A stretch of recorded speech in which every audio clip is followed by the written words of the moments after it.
Welcome back to another blog. हमारे एक खूबसूरत से सफ़र में आप सभी का स्वागत है। तो अभी हम राशि गांव के लिए गाड़ी में बैठे हुए हैं। राशि गांव के लिए निकल रहे हैं हम लोग और आगे से दो आगे बैठे हैं, दो पीछे बैठे।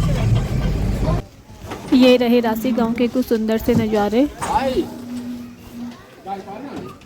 मखतौली धार ये यहाँ का रास्ता है अभी, और सामने बहुत सुंदर बर्फ से ढका हुआ हिमालय दिख रहा है। हमारे दो साथी ये पीछे से आ रहे हैं, हाथ मुंह रगड़ते हुए। हम मॉइस्चराइजर लगा रहे हैं ताकि ये मिट्टी हमारी स्किन पर कोई दुष्प्रभाव न डाल सके। साथ में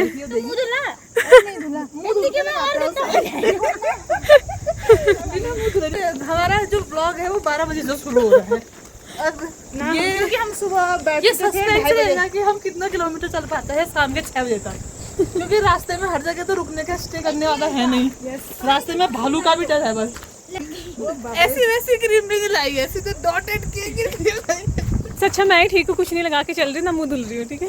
फिर भी सबसे अच्छी स्किन मेरी रहेगी। ये तो हो रहा है, मैं कुछ नहीं लगाती हूँ, सबसे मेकअप के जिसके बैग में ही पड़ी होगी हम चारों के बैगों में से। ट्रैकिंग तो स्टार्ट कर दी हमने, देखो कब तक पहुँचते हैं। ये क्रीम पाउडर चपड़ते हुए, ये देखिए यहाँ अभी हम लोग सीधा रास्ता चल रहे हैं, पैदल सीधा सीधा है अभी। अभी वही मंजू के कमाल चुप हो जाता। यहाँ पे देखिए छोटी सी शॉप है, श्री मद महेश्वर। पैदल मार्ग नीचे को है क्या?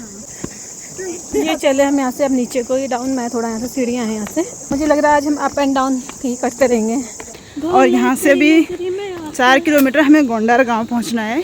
हम रास्ते रास्ते पैदल ही चल रहे हैं और रास्तों में काफ़ी खूबसूरत नज़ारे हमें देखने को मिल रहे हैं। यहाँ पे एक सुंदर सा झरना ऊपर से बहता हुआ पानी पी रही है। यहाँ पे ठंडा ठंडा जल से चढ़ाई स्टार्ट है। अभी तक तो हम डाउन में आए थे इधर से। फाइनली हम गोंडार गांव पहुंच चुके हैं। यहाँ से हमारी यात्रा 10.5 किलोमीटर और रखी है। कोई सफ़र नहीं कर पाता है इतनी दूरी तक, तो यहाँ पे रुक सकता है। बीच बीच में काफ़ी वो है यहाँ पे रुकने के लिए। 4-4 किलोमीटर की दूरी में होम स्टे बना दिए गए हैं। मंजिल तो बस एक बहाना है, असली मज़ा तो रास्तों में आना जाना है। तो हमें वो पुल पार करके जाना है। ये देखो हमें कैसे कैसे रास्ते से जाना पड़ रहा है। देखो ऐसे वाली दीवार जिसे हम अभी पार करके जा रहे हैं। नीचे नदी बह रही है, देखो नीचे मधुगंगा नदी। और मैं कुछ ज़्यादा ही ऊँची में चढ़ गई। देखो हम अब नदी के किनारे जाएंगे, यहाँ पे हम थोड़ा बैठेंगे, नदी का आनंद लेंगे। उसके बाद अपने सफ़र को कंटिन्यू आगे करेंगे। समय हो गया है 6 बजे होता है अंधेरा। अभी रह गया हमारा 9 किलोमीटर का ट्रैक बाकी। रास्ते का नहीं समझ आ रहा कहाँ से जाएं। ये महारानी यहाँ से नीचे आ रही है नदी की तरफ, क्योंकि हमें यहाँ पे कुछ पूजा का सामान विसर्जन करना है। तो चलो आए मधुगंगा नदी में आज पूजा का सामान विसर्जित करते हैं।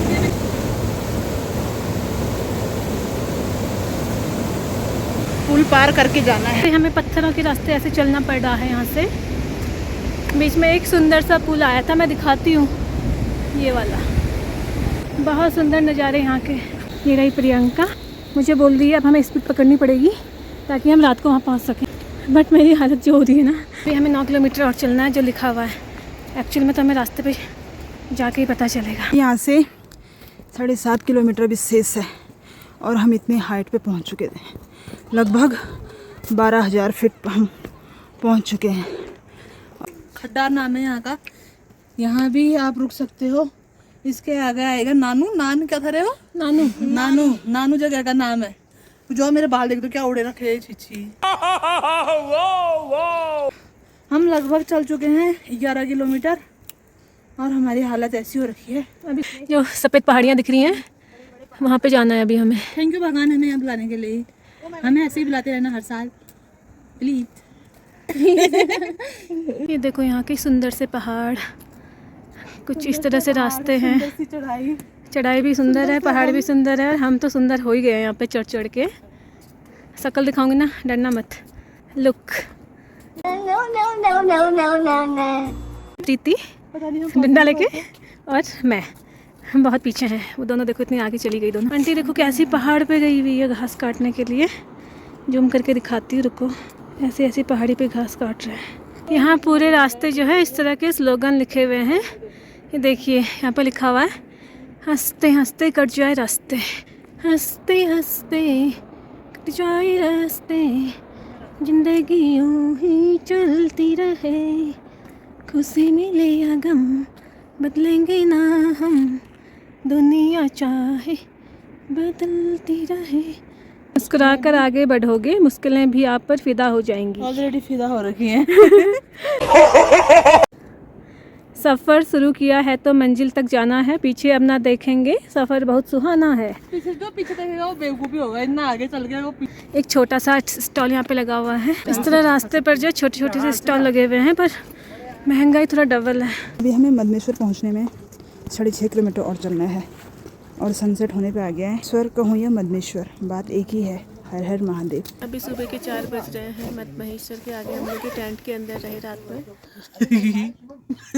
ये तो बहन का कंबल के अंदर मजे से सोए, मेरे को स्लीपिंग बैग में सुला के ना इधर पलटने जैसा हुआ ना उधर पलटने जैसा हुआ।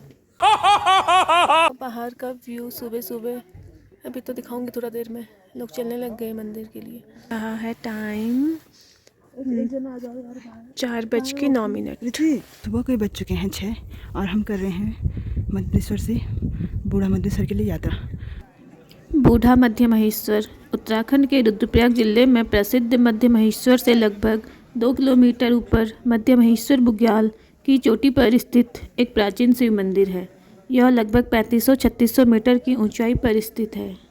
फाइनली हम बूढ़ा मदनेश्वर पहुंच गए हैं। न इच्छा होत नहीं प्रभु इच्छा तत्काल। तो हम जैसे तैसे अगर आपको बुलाना है तो आप पहुँच ही जाएंगे। चौखंबा पर्वत दिखाई दे रहा है और मेरे बगल में बूढ़ा मदनेश्वर है। दिखाओ हाँ। और ये ताल है। ये ताल का नाम क्या है? इस ताल का नाम पता है? ताल का नाम क्या है? ये है बूढ़ा मध्य महेश्वर। इस मंदिर के आगे ताल है, लेकिन अभी ये है चौखंबा पर्वत और ये ताल। पानी सूखा हुआ है अभी। देखिए यहाँ पे कितनी प्यारी फोटो आ रही है, उधर जा। फाइनली हम बूढ़ा मदनेश्वर अपने मित्रों के साथ पहुंच चुके हैं।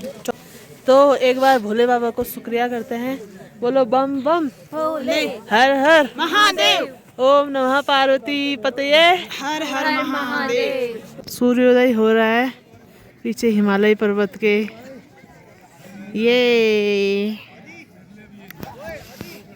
ये रहा यहाँ पर बूढ़ा मध्य महेश्वर। अभी सूर्योदय होने ही वाला है। ये रहा चौखंबा पर्वत। बूढ़ा मध्य महेश्वर से चौखंबा की चारों चोटियाँ और मंदानी चोटी का अद्भुत नज़ारा दिखाई देता है। यहाँ के सुंदर से नज़ारे। अब देखो सूर्योदय, सनराइज हो रहा है यहाँ पे। यहाँ पे सूर्योदय का दृश्य उत्तराखंड के सबसे शानदार और आध्यात्मिक नज़ारों में से एक माना जाता है। रही है घटा के रही है हंसी ये नजारे हैं, तुम ही ये समझोगे, तुम ही ये जानोगे। गाना याद करके आजा पहले। चल स्टार्ट दोबारा।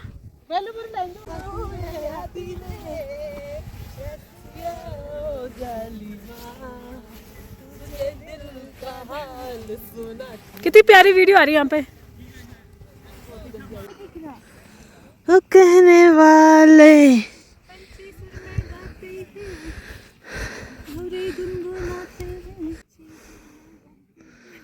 ये क्या है? What is this? ये दोनों ही घूम जाओ, नीचे चक्कर खा के गिर जाओ।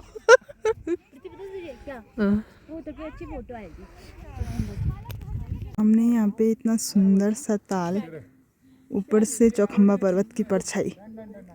वाह कितना सुंदर दृश्य, मन मोहने वाला। पहाड़ों की सुंदरता, बर्फ की चादर और शांत वादियाँ। इन वादियों में सुकून का बसेरा, बादलों के बीच है देवभूमि का नज़ारा। पहाड़ों की सादगी में ही असली सुख है। देवभूमि यूं ही नहीं कहते इन्हें, भगवान भी यहाँ आकर बसते हैं। यहाँ का हर पत्थर कोई कहानी कहता है। तो फाइनली हम लोग नीचे निकल रहे हैं बूढ़ा मध्य महेश्वर जी के दर्शन करके बुग्याल से। और अभी भगवान मध्य महेश्वर जी के दर्शन करने जा रहे हैं। इस रास्ते से अभी हमें नीचे जाना है 2 किलोमीटर मध्य महेश्वर मंदिर तक। आते समय भी हम सबसे लास्ट थे और जाते समय भी हम सबसे लास्ट में जा रहे हैं। सामने दिख रहा है मध्य महेश्वर जी का मंदिर। अभी हमको वहाँ पे जाना है और दर्शन करने हैं भगवान जी के। फाइनली हम पहुँच गए हैं। हम लोग बूढ़ा मध्य महेश्वर जी के दर्शन करके अभी नीचे पहुँच गए हैं। ये रहा मध्य महेश्वर मंदिर। अभी हम लोग यहाँ पे बैठे हुए हैं और थोड़ा देर में दर्शन करने जाएंगे अंदर। रुद्रप्रयाग जिले में स्थित पंच केदार में से दूसरा महत्वपूर्ण शिव मंदिर है। 11,473 फीट की ऊंचाई पर स्थित इस प्राचीन मंदिर में भगवान शिव की नाभि मध्य भाग की पूजा होती है। ये रहा यहाँ पे सरस्वती कुंड। गौरी शंकर मंदिर है यहाँ पे छोटा सा। पितृशिला उदक कुंड।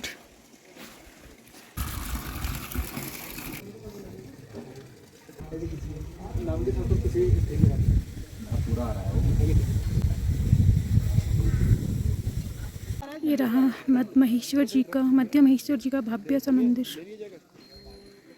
हम लोग अभी ट्रैकिंग करके बनतोली में पहुंचे हैं। घूम लिया हमने यहाँ पे 5 बेड चिपके हुए हैं ऐसे। तो हम मधमेश्वर की यात्रा हमें अच्छे से दर्शन हो गए और हम नीचे लगभग 18 - 4 करो कितना होता है? 18, 17, 16, 15, 14 किलोमीटर। आज हम बताओ कितना चले? 14 + 4, 15, 16, 18 किलोमीटर चले। क्योंकि हम सुबह मधमेश्वर से 2 किलोमीटर ऊपर बूढ़ा मधमेश्वर गए, फिर 2 किलोमीटर नीचे आए मधमेश्वर, फिर 14 किलोमीटर अभी बनतोली में रुके हैं क्योंकि हमें चलते चलते रात हो गई थी यहाँ। एक देखो इसके लक्षण। वैसे तो हम आज पहुंच जाते राशि, लेकिन हम ये तीनों तो ये तो हवा की तरह चलती है।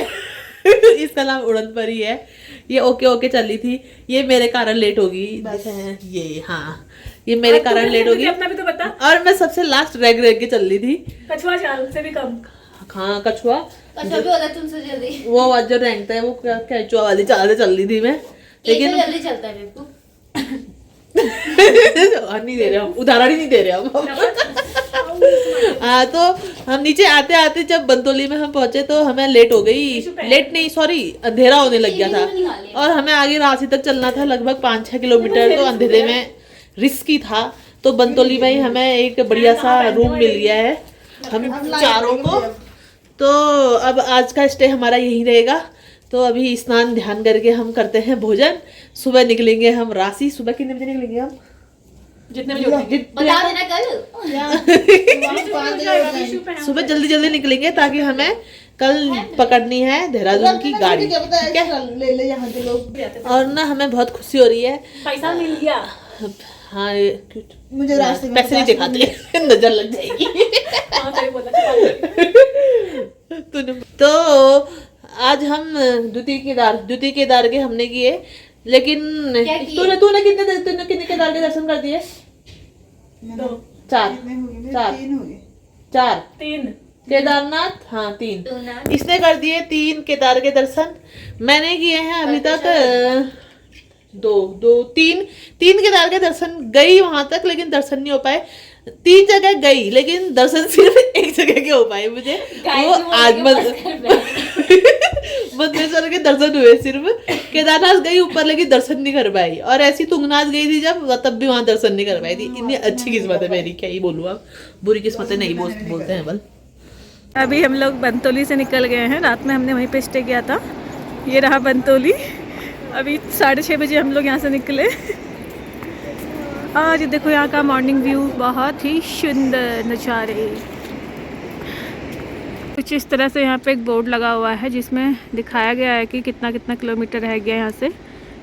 मध्य महेश्वर 9.50 किलोमीटर है यहाँ से, बनतोली गांव से। नदी को पार करके उधर को जाना है। मॉर्निंग का व्यू कुछ इस तरह से दिख रहा है। मधुगंगा नदी, आगे से घोड़े भी आ रहे हैं तो हमें इनको रास्ता देना होगा। पुल से हमें पार करके जाना है यहाँ से रास्ते। अभी लोग यहाँ पे वीडियो बना रहे हैं। नदी को क्रॉस करने के लिए कुछ इस तरह से लकड़ी का पुल बनाया गया है। ये रहा वो पुल, ये रही मधुगंगा नदी। कुछ इसी तरह हमारी आध्यात्मिक यात्रा पूर्ण हुई। यादें बहुत हैं, सफ़र ख़त्म हुआ। पहाड़ों की गोद से वापसी पर दिल वहीं रह गया। मंजिल मिल गई पर सफ़र की बात ही कुछ और थी। हर एक सफ़र कुछ न कुछ सिखा देता है। जीवन भी एक लंबी यात्रा की तरह है। रास्ते में कभी कठिनाइयाँ आती हैं, कभी सुंदर दृश्य दिखाई देते हैं, लेकिन हर अनुभव हमें कुछ न कुछ सिखाता है। जब हम खुले मन से यात्रा करते हैं तो प्रकृति, लोग और परिस्थितियाँ हमारे गुरु बन जाते हैं। Thanks guys for watching. Please do like, share, comment and subscribe. Bye bye.